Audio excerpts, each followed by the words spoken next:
Hi friends, welcome back to my channel. இன்றைக்கி நம்ம பார்க்க போகிற வீடியோ என்ன பார்த்தீங்கன்னா 2 மடங்கு பலன் தரும் சிவராத்திரி கிரிவலம் பற்றி தான் பார்க்க போகிறோம்.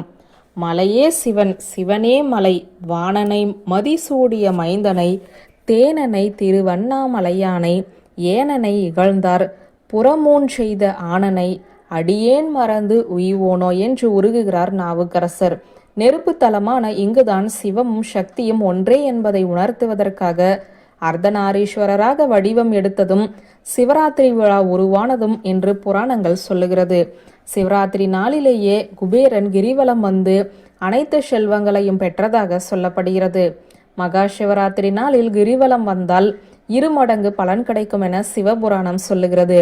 சிவத்தலமான இங்கு ஜோதி ரூபத்தில் பெருமாள் சொர்க்கவாசல் கடக்கிறார். வைகுண்ட ஏகாதசியன்று அதிகாலையில் தீபத்தை வைகுண்ட வாசல் வழியே கொண்டு வருவர். பஞ்சபூத தலங்களில் இது அக்னி தலம் என்பதால் பெருமாளுமே ஜோதி வடிவில் எழுந்தருளுவதாக சொல்லுகிறார்கள்.